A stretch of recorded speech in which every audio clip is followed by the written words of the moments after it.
الشیطان الرجیم بسم اللہ الرحمن الرحیم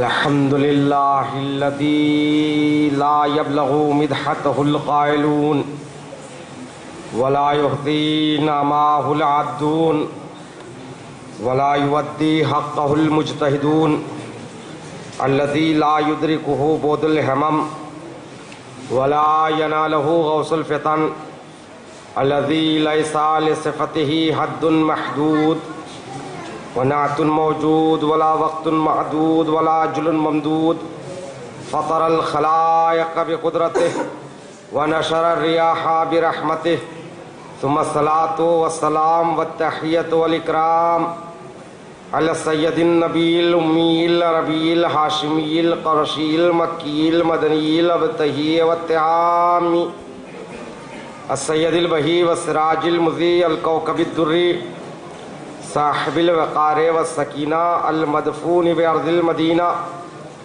العبد المؤيد ورسول المسدد المصطفى الأمجد والمحمود الأحمد حبيب إله العالمين وخاتم النبيين وشفيع المذنبين ورحمة للعالمين أبي القاسم محمد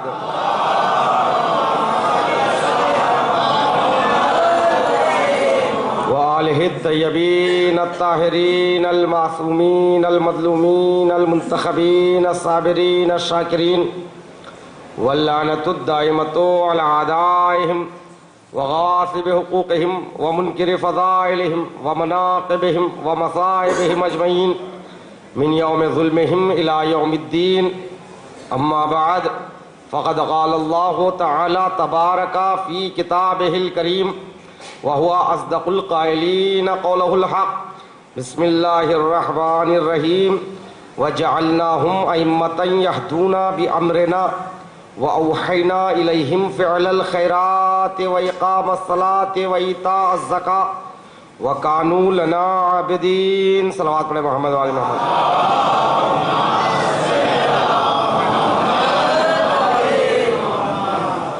حضرات گرامی قدر، کل میں نے اسی آیہ کریمہ کو عنوان قرار دیتے ہوئے اپنی سلسلے گفتگو کا آغاز کیا تھا. خالق کائنات اس آیہ کریمہ میں امام کی بارز اور اہم صفتوں کو بتا رہا ہے. یہ بتا رہا ہے کہ جسے ہم امام قرار دیتے ہیں وہ امام کن کن صفتوں کا حامل ہوتا ہے. وَجَعَلْنَاهُمْ، ہم نے ان کو امام قرار دیا. جسے ہم امام قرار دیتے ہیں یہدون بامرنا، توجہ چاہتا ہوں میرے عزیزوں، جسے ہم امام قرار دیتے ہیں وہ ہمارے ہی امر سے ہدایت کرتا ہے. کل میں نے دو منزلیں ہدایت کی اور دو قسموں کو بیان کیا. ہدایت کی پہلی منزل ارایت الطریق کی ہے، یعنی پتہ بتا دینا، راستہ دکھا دینا، یہ ہدایت کی پہلی منزل ہے. مگر امام کے لیے جو ہدایت ہے وہ دوسری منزل ہے. وہ کیا ہے؟ امام صرف راہ حق کا آپ کو پتہ نہیں دکھاتا کہ آپ کو ادھر سے جانا ہے، اس راستے سے گزرنا ہے، بلکہ امام وہ ہوتا ہے جو ہمیں ساتھ لے کر چلتا ہے. اسی کو کہتے ہیں ایصال الی المطلوب، یعنی امام صرف اقوال کے ذریعے نہیں بتاتا ہے، عمل کر کے نمونہ ہمارے سامنے پیش کرتا ہے. تم میری زندگی کو مثال بناؤ اور حیات امام کو نمونہ عمل قرار دو. حیات امام ہی ہمارے لیے منزل سعادت ہے. تو آپ امام کے ذریعے خدا تک پہنچنا ہے تو عزیزان محترم، مولائے کائنات کی زندگی مکے سے شروع ہوتی ہے، کعبے سے شروع ہوتی ہے اور مسجد کوفہ پر ختم ہوتی ہے. 63 سالہ زندگی ہے. عزیزان محترم، جس امام کا ہم ذکر کرتے ہیں، جس کی نسبت سے ہم اپنے آپ کو مولائی کہتے ہیں، جس کے شیعہ ہونے پر ہم فخر کرتے ہیں، ہمیں اس امام کی حیات طیبہ بھی جاننا چاہیے. کل عمر کتنی تھی مولا کائنات کی؟ کل عمر مولا کائنات کی 63 سال، 63 ایئرس. سن 30 ہجری میں، 30 عام الفیل میں مولا کائنات کی ولادت ہوتی ہے. یعنی یکم عام الفیل میں رسول کی ولادت، 30 عام الفیل میں امام علی کی ولادت. عام الفیل کیا ہے؟ عام الف نہیں، عین سے عام ہے. عام عربی میں کہتے ہیں سال کو، فیل کہتے ہیں ہاتھی کو، یعنی ہاتھی کا سال. مطلب کیا ہے؟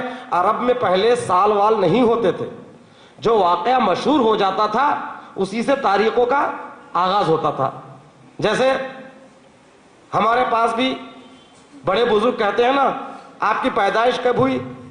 کہتے ہیں کہ ہندوستان پاکستان کی جو تقسیم ہوئی نا، تقسیم کے دوسرے سال، تقسیم کے تیسرے سال، تقسیم کے چوتھے سال، آزادی کے 5ویں سال، آزادی کے 6ٹھے سال.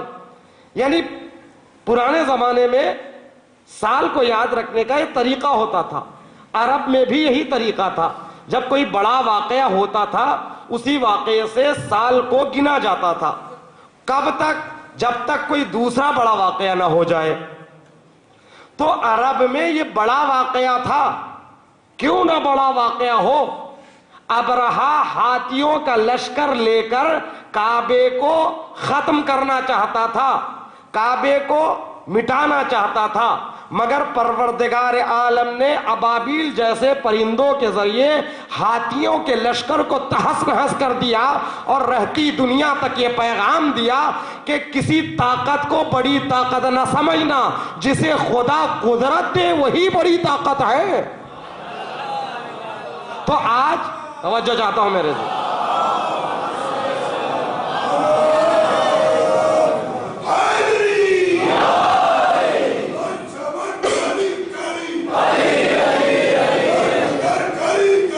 علی علی علی.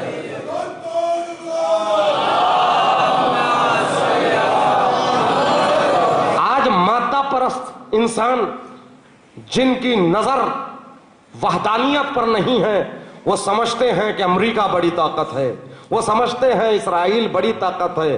دنیا کی نظروں میں بڑی ہو سکتی ہے مگر بڑی طاقت وہ ہے جس کے ساتھ خدا ہے. لہذا آپ نے دیکھا اسرائیل دنیا کی بہت بڑی طاقت ہوگی. 6 عرب ملک جنہیں اسرائیل نے پسپا کر دیا کچھ دنوں میں. کیوں؟ اس لیے کہ وہ لوگ اسرائیل کو بڑی طاقت سمجھ کر مقابلہ کر رہے تھے، لہذا اسرائیل سے منہ کی کھائی. مگر ایک چھوٹا سا گروہ حزب اللہ 33 دن جنگ لڑنے کے بعد اسرائیل سے آواز بلند ہوئی، اب یہ جنگ بند کرو. یعنی حزب اللہ سے اسرائیل کیوں ہارا؟ اس حزب اللہ کی نظر میں اللہ کی طاقت بڑی تھی، دنیا کی طاقت بڑی نہیں تھی. جس کی نظروں میں اللہ کی طاقت ہو وہ سے اللہ کمک کرتا ہے، مدد کرتا ہے. صلوات پڑھے محمد والے محمد کی.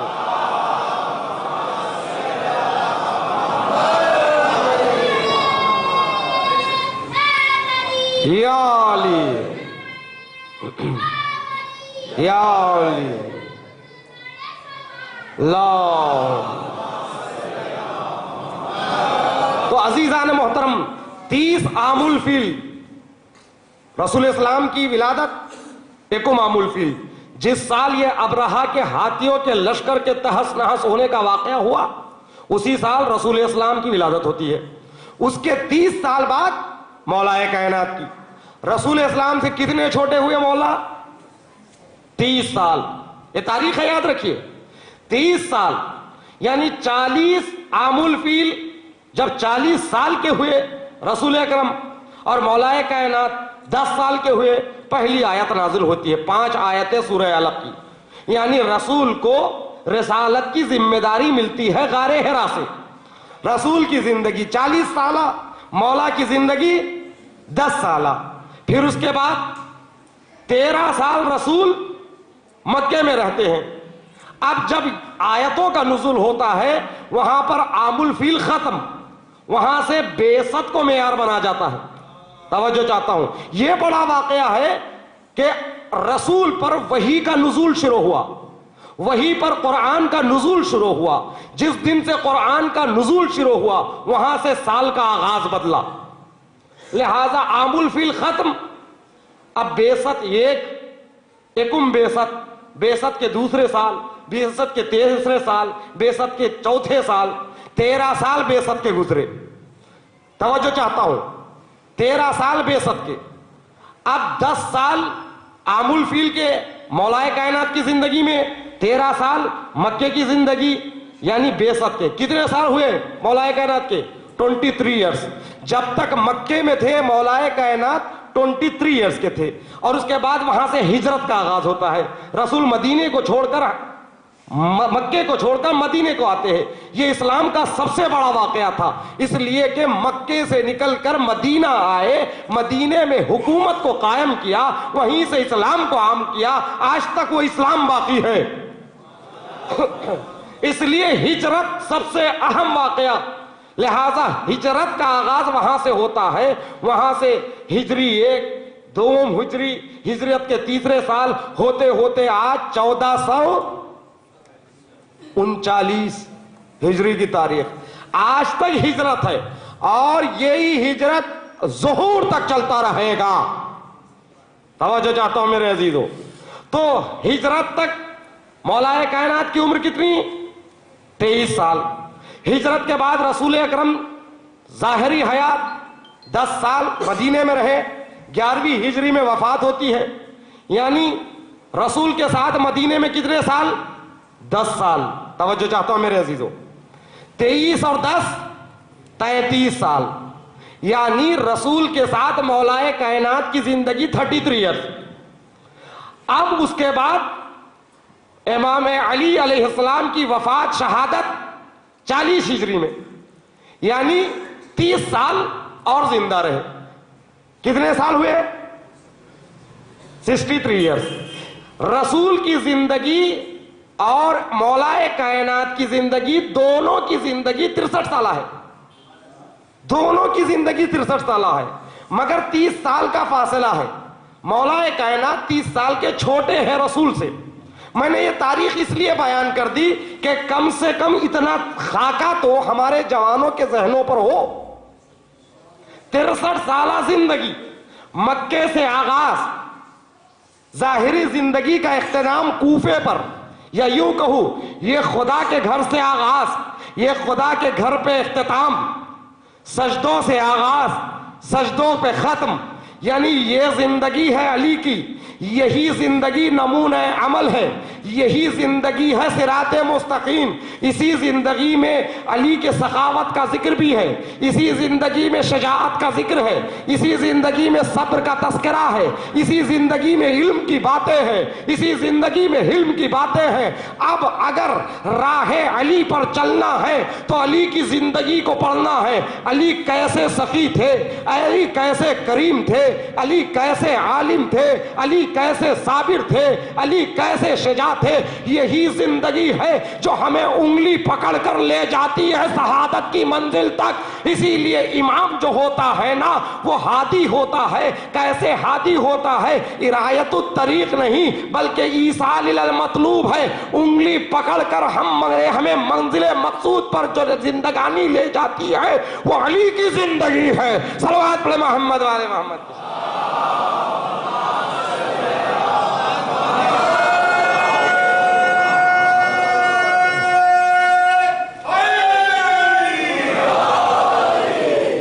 ایک اور صلوات پڑھیں محمد.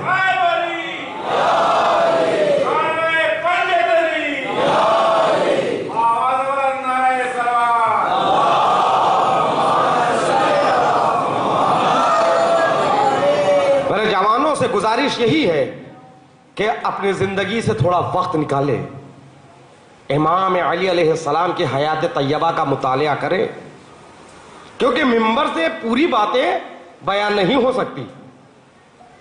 لہذا ضروری ہے وقت نکالے، ہر زبان میں کتابیں آ گئی ہیں اور پوری کتابیں نیٹ پر بھی فراہم ہیں. زندگی سے اتنا تو وقت نکالے، کم سے کم ہمیں اپنے امام کی زندگی تو معلوم ہو. توجہ چاہتا ہوں. لہذا یہ امام جو ہے ہادی، یعنی ایصال المطلوب، منزل مقصود تک لے جانے والا میرا مولا. اور ان کی ہدایت دونوں طرح کی ہے، دونوں طرح کی، یعنی ہدایت تشریعی بھی ہے، ہدایت تکوینی بھی ہے. کل شاید بات واضح نہ ہو سکی، ایک مرتبہ میں واضح کرنا چاہتا ہوں. ہدایت تکوینی کا مطلب یہ ہے کہ کائنات میں امام کو اللہ کی طرف سے حق تصرف حاصل ہے. مطلب یہ ہے حکم خدا سے پروردگار عالم پوری کائنات میں، حکم پروردگار عالم سے امام ساری کائنات میں جو چاہے وہ کر سکتا ہے. یہ ہے ہادی تکوینی. ہادی تشریعی کا مطلب یہ ہے کہ انہی کا حکم جو ہے نا شریعت ہے. امام جو بولے وہ شریعت، جو کرے وہ شریعت. اگر کسی کو کرتے ہوئے دیکھ کر خاموش ہو جائے اور ان کی خاموشی رضایت کی دلیل بن جائے تو وہ بھی شریعت. اسی کو کہا جاتا ہے قول معصوم، تقریر معصوم، عمل معصوم، تینوں کا نام شریعت ہے. لفظوں کو بدل کر یوں کہوں، امام کا اٹھنا شریعت، امام کا بیٹھنا شریعت، امام کا بولنا شریعت، امام کا خاموش ہو جانا شریعت، بلکہ امام کی زندگی کا نام شریعت ہے. صلوات پڑھیں محمد والے محمد.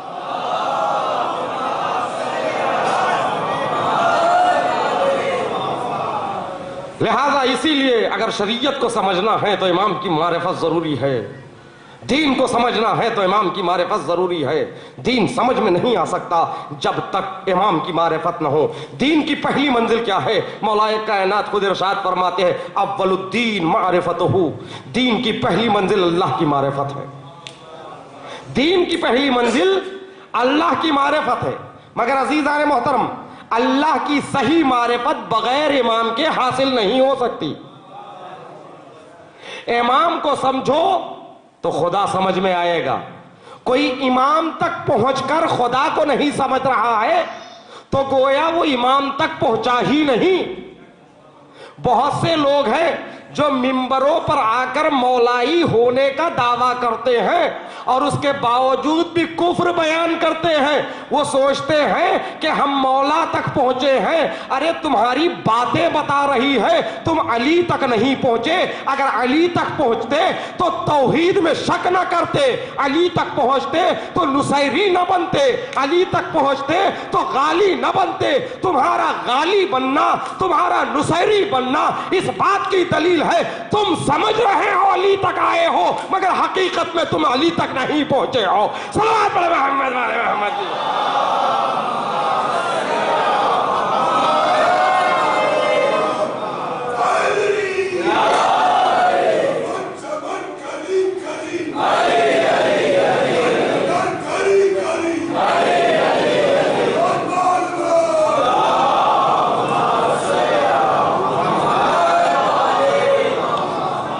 یہ دعویٰ ہے تمہارا بغیر دلیل کے ہم امام تک پہنچے ہیں. امام تک جو بھی پہنچتا ہے وہ خدا تک پہنچتا ہے. تمہارا خدا تک نہ پہنچنا اس بات کی دلیل ہے کہ امام تک نہیں پہنچے ہو. اس کی مثال یوں دے دوں، جو یہاں تک آئے گا اس کو یہ گنبد، اس کو یہ محراب نظر آئے گا. یہ ممکن نہیں کوئی آنکھوں والا انسان یہاں تک پہنچ جائے اور اس محراب کو نہ دیکھے، یہاں تک آ جائے اور اسے میں نظر نہ آؤں. یہ کیسے ممکن ہے؟ اگر آپ یہاں تک آ گئے تو میں دکھائی دوں گا. آپ کو میں دکھائی نہیں دے رہا ہوں، یہ محراب دکھائی نہیں دے رہا ہے، تو اس کا مطلب ابھی آپ مجھ تک نہیں پہنچے ہو، اس مقام تک نہیں پہنچے ہو. علی کون ہے؟ علی وجہ اللہ ہے. وجہ اللہ کا مطلب کیا ہے؟ علی وہ ہے جس کو دیکھنے سے خدا دکھائی دے گا.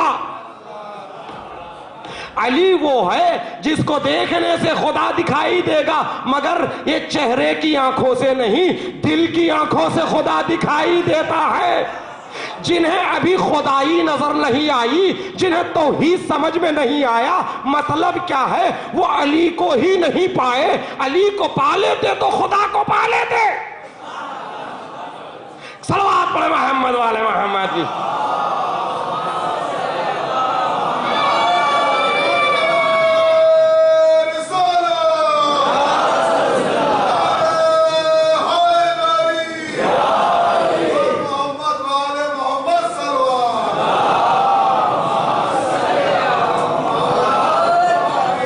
پہنچنے کا راستہ کیا ہے؟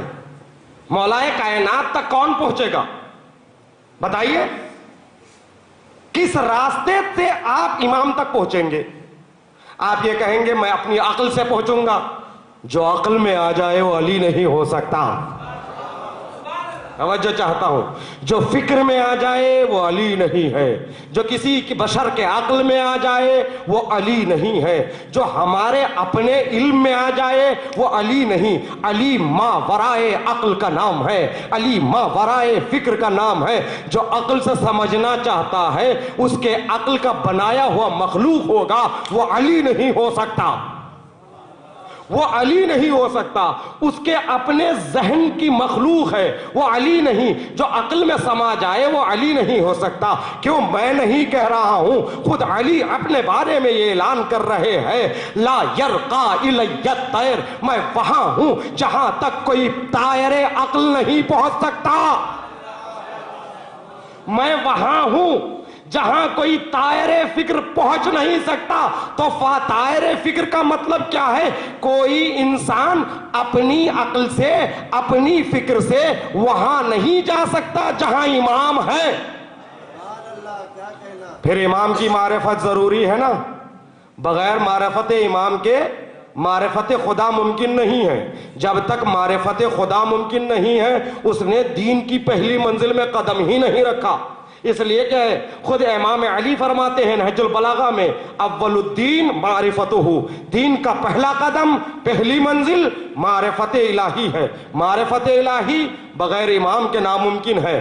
ہم اپنے عقلوں سے اس تک نہیں پہنچ سکتے، امام تک۔ توجہ چاہتا ہوں، اب پہنچے تو کیسے پہنچے؟ توجہ چاہتا ہوں، پہنچے تو کیسے پہنچے امام تک؟ جس امام نے یہ اعلان کر دیا لا یرقا الی الطیر، مجھ تک کوئی طائر فکر پہنچ نہیں سکتا، وہی امام نے اس سے پہلے یہ کہا ینحدر عنی السیل، میں جہاں ہوں، یعنی امام جہاں ہے، علی جہاں ہے، ینحدر عنی السیل، ان سے چشمہائے علم پھوٹ کر نکلتے ہیں۔ صلوات پڑھے محمد والے محمد کی شان میں۔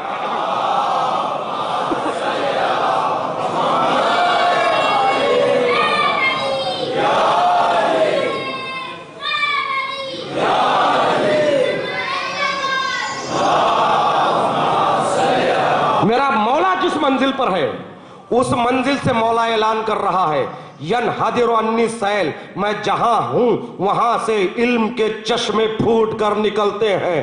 تو اس کا مطلب یہ ہم وہاں تک نہیں جا سکتے مگر وہ اپنے علم سے وہاں سے یہاں آ رہا ہے۔ اب وہ علم کہاں ہے؟ وہ علم نہج البلاغہ میں ہے، وہ علم تفسیر میں ہے، وہ علم احادیث میں ہے۔ توجہ چاہتا ہوں، اب ہم کو علی تک پہنچنا ہے تو کس کا سہارا لینا پڑے گا؟ علم کا سہارا لینا پڑے گا، نہج البلاغہ کا سہارا لینا پڑے گا، احادیث کا سہارا لینا پڑے گا۔ اگر علی کو سمجھنا ہے، اگر امام کو سمجھنا ہے تو احادیث کا مطالعہ کرو، نہج البلاغہ کا مطالعہ کرو، دعاؤں کا مطالعہ کرو، مناجات کا مطالعہ کرو۔ یہ وہ علمی راہیں ہیں جو وہاں سے چشمے پھوٹ کر یہاں آئے ہیں۔ اب انہیں سمجھنا ہے تو مناجات سے سمجھو، سجاد کو سمجھنا ہے تو صحیفہ کاملہ سے سمجھو، علی کو سمجھنا ہے نہج البلاغہ سے سمجھو، قرآن ناطق کو سمجھنا ہے تو قرآن نصامت کے تفسیر سے سمجھو، کیونکہ یہ الفاظ نہیں ہیں بلکہ لفظوں کے کوزوں میں علم کے سمندر کو سمو دیا گیا ہے۔ اسی راستے سے علی تک پہنچ سکتے ہو، عقل سے نہیں پہنچ سکتے۔ صلوات پڑھے محمد والے محمد۔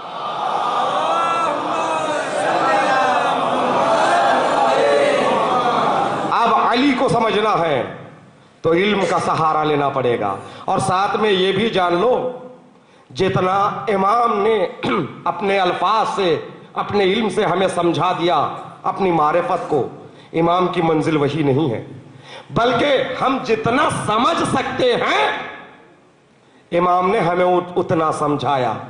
مگر جن کی سمجھنے کی صلاحیتیں بلند ہے امام نے انہیں اور علم دیا اور یہ کہا سلمان جو باتیں میں تمہیں بتا رہا ہوں نا وہ عام لوگوں کو نہ بتانا. کیوں نہیں؟ عام لوگ برداشت نہیں کر سکتے، ان کی فکریں اتنی بلند نہیں ہیں، ان کی عقلیں اتنی بلند نہیں ہیں. امام نے امامت کو جو ہمیں سمجھایا جتنا ہم سمجھ سکتے ہیں، تو لہذا امام کو سمجھنے کے لیے کہاں تک آنا پڑے گا؟ علم تک آنا پڑے گا. جو لوگ علماء کے دشمن ہیں، جو لوگ علم کے دشمن ہیں، ان کا دعویٰ یہ ہے کہ ہم امام کو سمجھتے ہیں. یہ کیسے ممکن ہے؟ جب علم کا سہارا نہیں لیں گے تو علی کو کیسے سمجھیں گے؟ عقل سے سمجھیں گے. عقل سے سمجھنے کا مطلب یہ ہے کہ علی تو عقل میں آ نہیں سکتے. اس کا مطلب یہ جو علماء سے ہٹ کر مولائی بنتے ہیں نا، یہ تو سب سے بڑے مقصر ہیں. جو علماء کو چھوڑ کر اپنی عقل سے علی کو سمجھنا چاہتے ہیں یہ مولائی نہیں بلکہ بڑے مقصر ہے. دلیل یہ ہے کہ اپنی عقل سے اپنی فکر سے سمجھنا چاہتے ہیں، جو تمہاری فکر میں آئے وہ میرا علی نہیں ہو سکتا. تو لہذا امام کو سمجھو تو احادیث سے سمجھو، نہج البلاغہ سے سمجھو. اب انتہا یہ ہو گئی جہالت کی کہ کوئی نہج البلاغہ پڑھتا ہے، اس میں مولائے کائنات کا قول پڑھتا ہے تو اس پر لوگ اعتراض کرتے ہیں. ایک منزل ہے جہاں پر خود مولا نے یہ فرمایا ہے انا عبد من عبید رسول اللہ. ایک ذاکر نے نہج البلاغہ کے اس جملے کو پڑھا ایک ممبر سے، کہا مولا فرماتے ہیں نہج البلاغہ میں غلامان رسول میں سے غلام ہوں. یہ میرا جملہ نہیں ہے، نہج البلاغہ کا جملہ ہے. اس نے جو ترجمہ تھا وہ ترجمہ کیا، جو بات نہج البلاغہ کی ہو کی. لیکن جو بڑے مولائی ملنگ بنتے ہیں اس خطیب کو ممبر سے اتار لیا. یہ اس سال کا تازہ واقعہ ہے. خطیب کو ممبر سے اتار لیا. خطیب نے کہا، عالم نے کہا کہ میں نے اپنی جانب سے کچھ نہیں پڑھا، جو امام نے کہا وہی بیان کیا. امام کہے ہوں گے مگر یہ بات ہمیں سوٹ نہیں کرتی ہے تو تم کو پڑھنا نہیں چاہیے. اب یہ مولائیت کی انتہا کہیے یا بیوقوفی کی انتہا کہیے. اب مجلس خطیب کو ویسے پڑھنا ہے جیسے سننے والے کو سوٹ کرتی ہے. توجہ چاہتا ہوں میں. آیتوں کو نہیں پڑھنا ہے، حدیثوں کو نہیں پڑھنا ہے، یہ دیکھنا ہے کہ کن باتیں، کون سی باتیں ہیں جو سننے والے کو سوٹ کرتی ہے. توجہ چاہتا ہوں میرے عزیزوں. اب مجلسوں کا معیار، البتہ میں سب کی بات نہیں کر رہا ہوں، آپ جیسے قدردانہ نے علم بھی موجود ہے، مگر ان کی بات کر رہا ہوں جو یہ کہتے ہیں کہ مجلسوں میں ان باتوں کو نہیں پڑھنا چاہیے جو اختلافی ہے. میرا سوال یہ ہے کہ اختلافی باتیں کون سے ہیں؟ جاہل طے کرے گا کہ عالم طے کرے گا؟ کون طے کرے گا؟ اگر جاہل طے کریں گے اختلافی بات کون سی ہے، کس کو نہیں پڑھنا چاہیے، تو پھر عالم کیا کرے؟ عالم نہ پڑھے، خود ہی آ کر پڑھے. جس کو علم نہیں ہے وہ دین کیا بیان کرے گا؟ اب یہ معیار ہے کہ جو بات سوٹ کرتی ہے وہ بیان کرو. کہ آیت ہو نہ ہو، حدیث ہو نہ ہو، معیار پبلک کے دماغ کو سوٹ کرنا، وہ بیان کرو جو ہمیں سوٹ کرتی ہے. بھائی معیار کیا ہے؟ آپ کی کون سی بات سوٹ کرتی ہے؟ کون سی بات سوٹ نہیں کرتی؟ تو کہتے ہیں ہمارے پاس ایسے ذاکرین ہیں، فلانی فلانی فلانی، ان کی باتیں سوٹ کرتی ہے، ان کی طرح پڑھو، ان کی طرح بیان کرو۔ جن کی باتیں سوٹ کرتی ہیں نا، وہ ایک بھی اس لائق نہیں ہے جو ممبر پر آئے۔ یہ تو خود چاہتے ہیں، اپنے سامنے ٹیبل رکھ کے کھڑے ہو کر اس لیے پڑھتے ہیں کہ وہ خود اپنے آپ کو ممبر پہ آنے کے لائق نہیں سمجھتے۔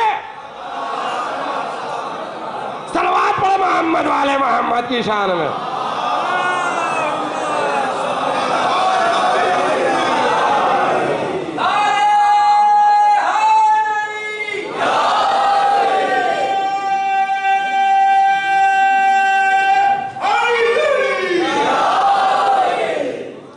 اس ممبر سے مجمع کا وقت لیا جا رہا ہے، مجمع کو بیوقوف بنایا جا رہا ہے، اور مجمع واہ واہ کر رہا ہے۔ کہاں جا رہی ہے ہماری قوم؟ یہ کہا جا رہا ہے علی خالق نماز ہے، علی خالق نماز ہے۔ علی کو سب سے زیادہ جس چیز پر ناز ہے، وہ جانتے ہیں کون سی چیز ہے؟ الہی کفا بی عزا، پروردگار میرے لیے مقام عزت یہی ہے، ان اکون لک عبدا، پروردگار میرے لیے عزت کا مقام یہ ہے کہ میں تیرا بندہ ہوں۔ دیکھیے عزیزان محترم، شاید کوئی منسٹری مل جائے تو اپنے آپ کو باعزت سمجھے، کسی کو پرائم منسٹری مل جائے تو اس کے لیے عزت ہو، کسی کے پاس 4 بنگلے ہو تو اس کے لیے مقام عزت ہے، مگر علی کے اتنے فضائل ہے، اتنے فضائل ہے، رسول فرماتے ہیں تمام اشجار قلم ہو کر قلم بن جائے، زمین و آسمان اور پتا پتا کاغذ بن جائے، اور تمام دریائے سیاہی سیاہی بن جائے، لکھنے والے لکھتے رہے اور حساب کرنے والے حساب کرتے رہے، ما احصا فضائل علی ابن ابی طالب، پھر بھی یہ کائنات علی کی فضیلتوں کا احاطہ نہیں کر سکتی۔ ایسا با فضیلت علی اپنی عزت بیان کر رہا ہے تو یہ کہہ کے بیان کر رہا ہے میرے لیے مقام عزت یہ ہے کہ اے خدا میں تیرا بندہ ہوں اور تو میرا رب ہے۔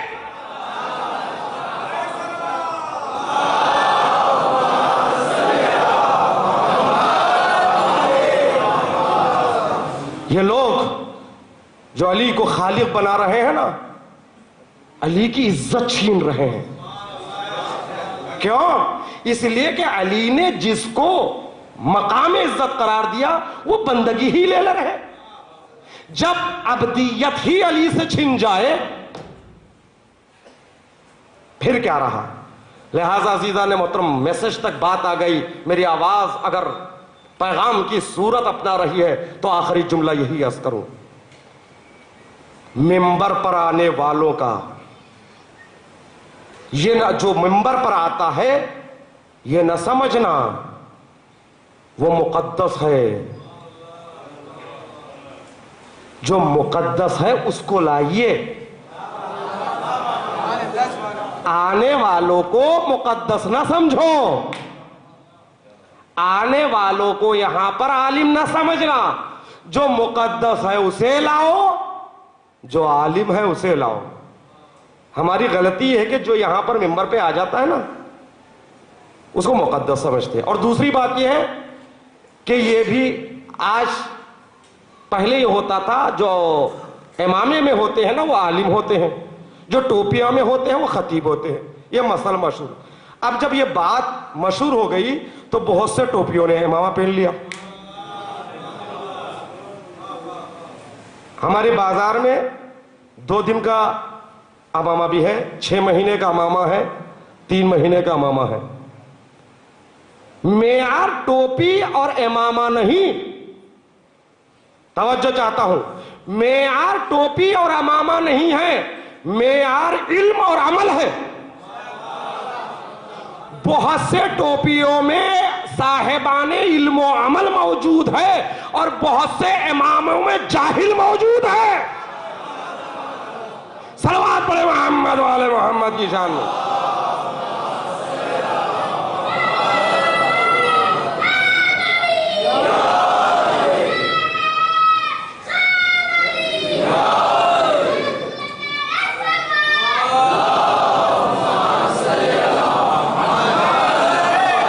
کسی کو امامے کو دیکھ کر متاثر نہیں ہو جانا. اب تو ماشاءاللہ بہت سے جاہل امامہ پہن کر آ رہے ہیں, کیونکہ کوئی روک ٹوک نہیں ہے. بھائی بنانے والے سے امامہ بنوانا ہے, یہ کپڑوں کو سلوا لینا ہے, پہن لینا ہے. اس کے پہننے پر ہندوستان میں حکومت میں کوئی قانون نہیں ہے کہ اس کو سزا دے سکے. آپ بی اے نہیں ہے, اپنے نام کے آگے بی اے لکھ دیں تو میں آپ پر کیس کر سکتا ہوں, ثبوت دے کر کورٹ جا سکتا ہوں کہ اپنے نام کے آگے بی اے لکھ رہا ہے, یہ بی اے نہیں ہے. اور کورٹ اس کو بلا کر پوچھتی ہے تو نے بی اے کیوں لکھا, بتا ڈگری نہیں ہے اور بی اے لکھ رہا ہے تو سزا ملے گی. مگر اس کے لیے کوئی قانون ظاہر میں نہیں ہے. اس قانون نہ ہونے کی وجہ سے یہ جوہلا اس لباس علم کو پہن کر دو لوگوں کو دھوکہ دے رہے ہیں. یہ اس وقت تک دھوکہ دیں گے جب امام کا ظہور نہ ہو. لہذا ایسے اماموں سے خبردار, ایسے لوگوں سے خبردار. امامے میں آنے والا عالم ہونا ضروری نہیں.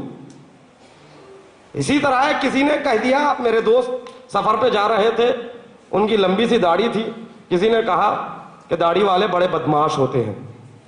تو برجستہ جواب دیا, حضور داڑھی والے بدماش نہیں ہوتے, کچھ بدماش لوگ داڑھی رکھ لیتے ہیں. توجہ چاہتا ہوں.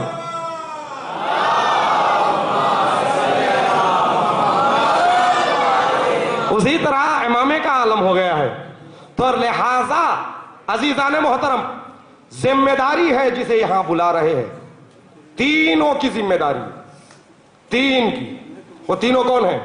سب سے پہلی ذمہ داری خود آنے والے کی ہے. وہ اپنے کو لائق سمجھے تو یہاں آ کر علمی باتیں کرے, ورنہ ہر آدمی ذکر کر سکتا ہے. جو کتابوں میں لکھا ہے منو ان پڑھ دے, جو کتابوں میں مصائب لکھے ہیں اس کو پڑھ دے. لوگ فضائل بھی سن لیں گے, مصائب بھی سن لیں گے. پرانے زمانے میں ہوتا یہ تھا کہ لوگ کتاب لے کر بیٹھتے تھے ممبر پر, جو علماء نے کتابیں لکھی ہیں اس سے پڑھتے تھے, مصائب بھی اس سے پڑھتے تھے, فضائل بھی ہو جاتے تھے, مصائب بھی ہو جاتے تھے. کسی کو اعتراض بھی نہیں, کیونکہ آنے والا اگر جاہل بھی ہو تو اپنی بات نہیں رکھتا ہے, علماء نے جو لکھا ہے اس کا ذکر کرتا ہے.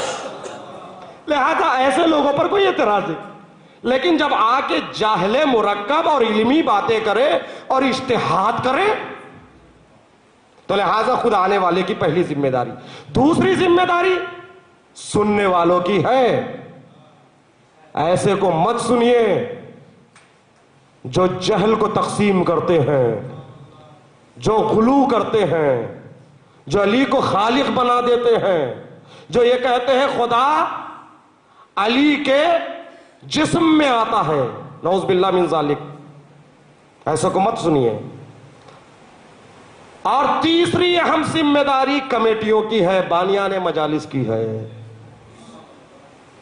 بہت سوچ سمجھ کر بلائیں. بانیان مجلس چلانے کے لیے یا مجلس میں خوب واہ واہ ہو, بہترین سے بہترین ذاکر, آنے جانے کا فلائٹ کا ٹکٹ, مجلس کا 25,000 روپئے بلا لیا. کیوں؟ مجمع چھلکے اور خوب نعرے لگے. آپ نے لوگوں کے واہ واہ تو لے لیا لیکن خدا اور رسول کو ناراض کر دیا. اور جو 1000 آدمی, 500 آدمی, 300 آدمی یہ جو آتے ہیں نا, 1 گھنٹہ دیتے ہیں نا, یہ سب کے گھنٹے ملا کر, مثال کے طور پر میرے سامنے 300 آدمی ہیں, میں 1 گھنٹہ مجلس پڑھتا ہوں تو 1 گھنٹہ وقت نہیں لیا میں, ہر آدمی کا 1 گھنٹہ. 300 افراد یہاں ہیں تو 300 گھنٹے لیا میں. میں 1 گھنٹہ اگر مجلس پڑھوں تو یہ نہ سمجھنا میں کہ 1 گھنٹہ لیا, ہر آدمی کا 1 گھنٹہ لیا. گویا میں نے کتنے گھنٹے لیے؟ 300 آدمی ہے تو 300 گھنٹے لیا. تو 300 گھنٹے جہاں لے رہا ہوں, میری کوئی شرعی ذمہ داری ہے؟ 300 گھنٹے برباد کر دوں؟ اور کوئی پیغام حق نہ دوں؟ لہذا عزیزان محترم، ہمیشہ حق سننے کے عادی بنیے، علم سننے کے عادی بنیے۔ کیوں؟ علم ہی ایک واحد ذریعہ ہے، اس کے ذریعے سے ہم امام تک پہنچ سکتے ہیں۔ صلوات پڑھے محمد والے محمد کی۔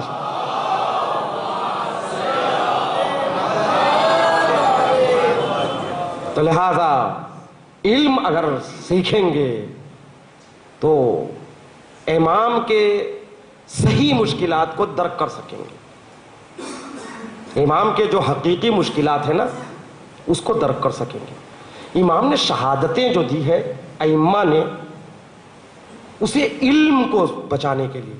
دین کیا ہے؟ دین علم ہے، دین جہالت کا تو نام نہیں نا، دین علم کا نام ہے۔ اسی دین کو بچانے کے لیے قربانیاں دی۔ کس کے لیے بچایا دین؟ میوزیم میں رکھنے کے لیے؟ یہ ہمارے عمل کرنے کے لیے؟ دین اس قدر اہم ہے کہ امام حسین ابن علی نے اس کو بچانے کے لیے اپنی قیمتی زندگی نچھاور کر دی ہے۔ جو امام کا عزادار ہوگا وہ دیندار ہوگا، اس لیے کہ دین میراث اہل بیت کا نام ہے، دین امانت حسین کا نام ہے۔ جو امین ہوگا وہی دین کی حفاظت کرے گا، اس لیے کہ یہ زینب کی امانت ہے، یہ امام حسین کی امانت ہے، یہ سید سجاد کی امانت ہے۔ اگر کوئی دین کی حفاظت نہ کرے، دیدار نہ ہو، وہ عزادار نہیں ہو سکتا، وہ امام کا شیعہ نہیں ہو سکتا، وہ مومن نہیں ہو سکتا۔ دیداری ضروری ہے۔ یہ دین اگر آج بھی باقی ہے، اگر دین کی شمع روشن ہے تو اسی عزاداری کے فانوس میں روشن ہے۔ یہ دین باقی ہے تو عزاداری کی وجہ سے ہے۔ یہ عزاداری زینب کی امانت کا نام ہے۔ اسی دین کو بچانے کے لیے حسین نے قربانیاں دی۔ عزاداروں، ماہ سفر کا پہلا عشرہ ہے۔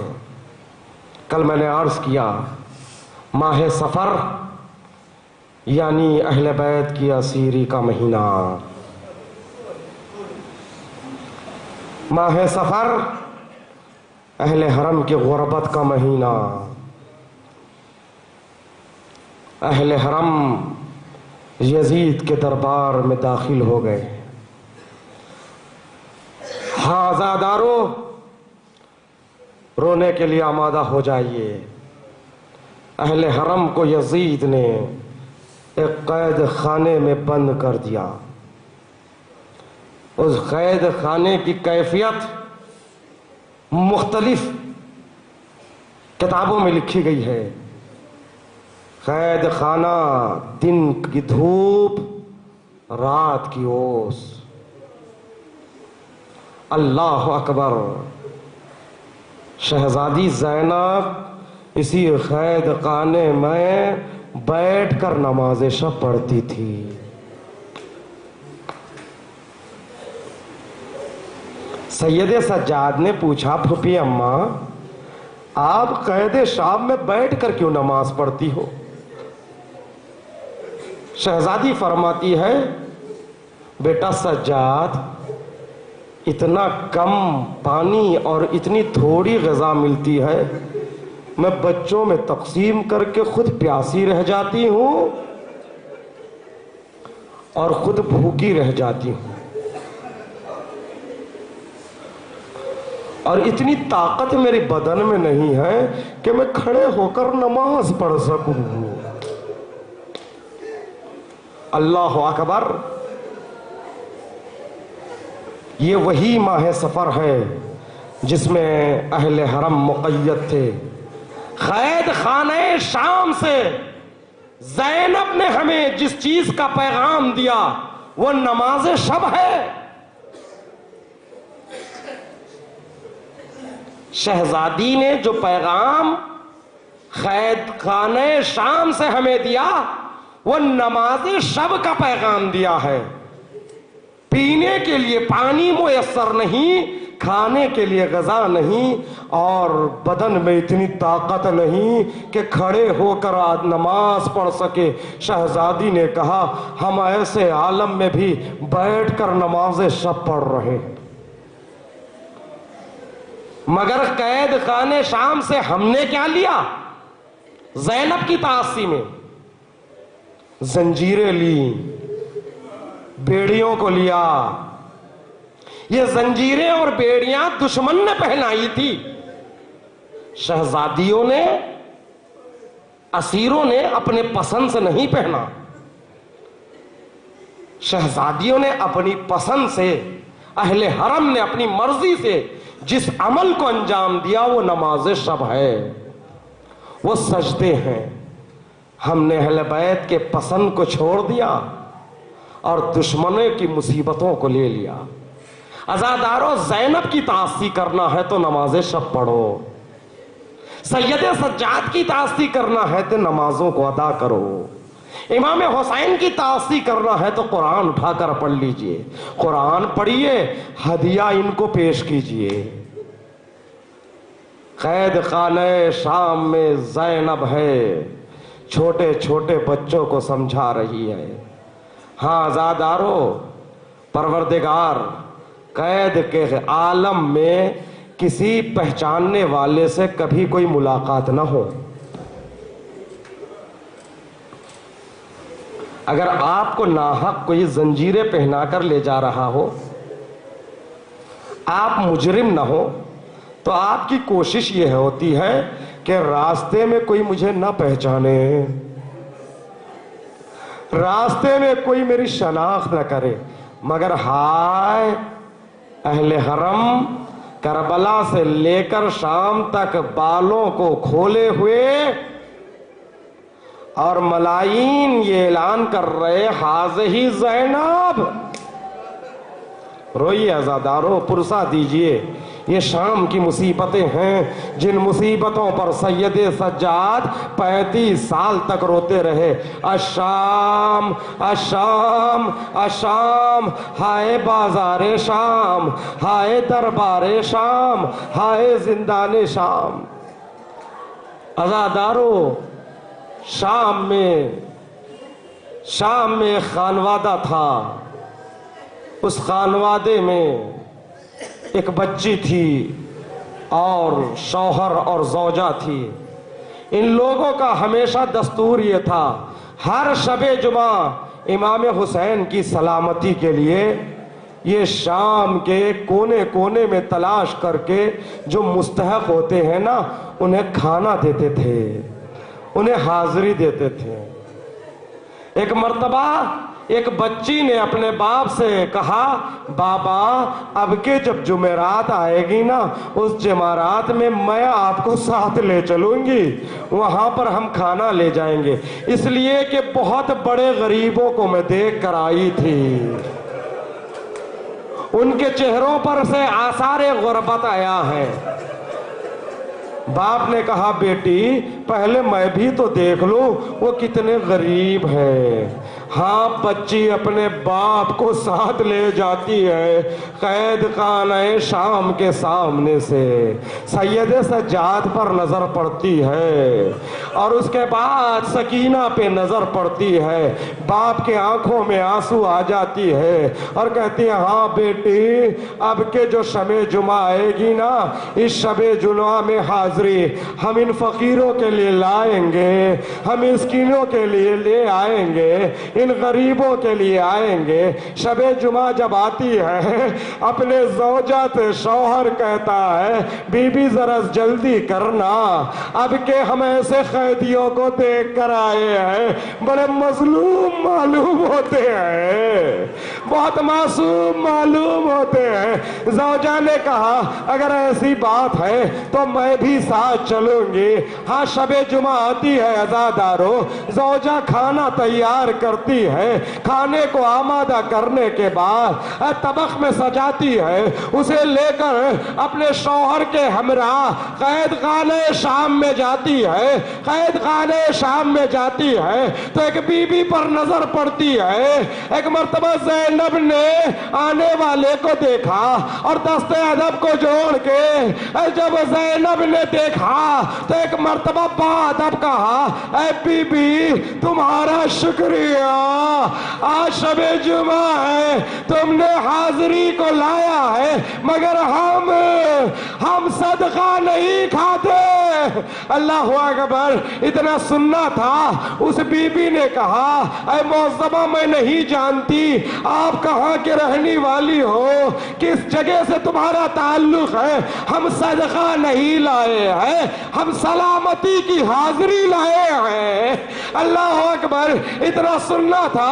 زینب نے اس بی بی سے پوچھا، کس کی سلامتی کی حاضری ہے؟ تو اس بی بی نے کہا، اے معظمہ، ارے میرا ایک آقا ہے، ارے وہ مدینے میں ہے، اس نے مجھے شفا دی، ارے کسی طبیب نے مجھے شفا نہیں دی، سب نے انکار کر دیا تھا، ارے اس امام حسین نے ارے مجھے شفا دی ہے، ارے جب سے مجھے اس امام نے شفا دی، اس سال سے میں نے یہ طے کر لیا، جب تک میں زندہ رہوں گی اس وقت تک ہر شب جمعہ میں اپنے امام کی سلامتی کے لیے حاضری لاتی رہوں گی۔ بی بی، میں اسی امام کی سلامتی کے لیے حاضری لائی ہوں۔ اتنا سننا تھا۔ زینب نے کہا، بی بی آج سے سلامتی کی حاضری لے لینا۔ بی بی آج سے سلامتی کی حاضری لنا۔ ایک مرتبہ معظمہ کو غیظ آتا ہے اور کہتا ہے، اے بی بی تم کہاں کے رہنے والی ہو، تم کون ہو، میں نہیں جانتی ہوں، ذرا سنبھل کے بولنا، میرا امام زندہ ہے، جب تک زندہ رہے گا میں حاضری لاتی رہوں گی۔ ایک مرتبہ زینب نے کہا، تم نہیں جانتی، یہ تمہارے سامنے بچی ہے نا، اسی امام کی بیٹی، میں اسی امام کی بہن زینب ہوں۔ ارے تیرا امام 3 دن کا بھوکا پیاسا کربلا کے میدان میں شہید ہو گیا، ہم اسیر ہو کر کربلا سے کوفے سے شام تک ہمیں کشا بکشا لایا گیا۔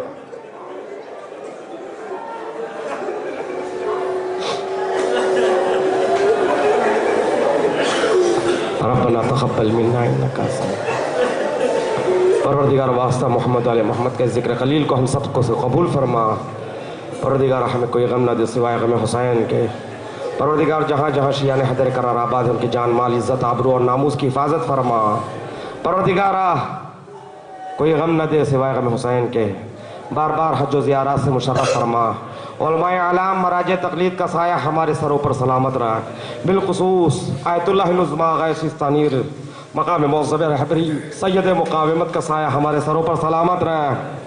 پروردگارہ ہم سب کو راہ اہل بیت پر چلتے رہنے کی توفیق عطا فرما۔ ہمارا خاتمہ ایمان اور ولایت و محبت اہل بیت پر ہو۔ شب اول قبر دیدار مولائے کائنات سے ہمیں محروم نہ فرما۔ روز حشر شفاعت آل محمد سے محروم نہ فرما۔ پروردگارہ ہمارے مرحومین کی مغفرت فرما، ہم سب کو ان کے اعوان و انصار میں شمار فرما۔ پروردگارہ ہمارے امام کے ظہور میں تعجیل فرما، ہم سب کو ان کے اعوان و انصار میں شمار فرما۔ ایک مرتبہ سورہ حمد 3 مرتبہ سورہ اخلاص کی تلاوت فرما کر صابر حسین ابن عنایت حسین مرحوم اور صغیر فاطمہ بنت مقبول حسین صاحب کے روح کو اللہم صلی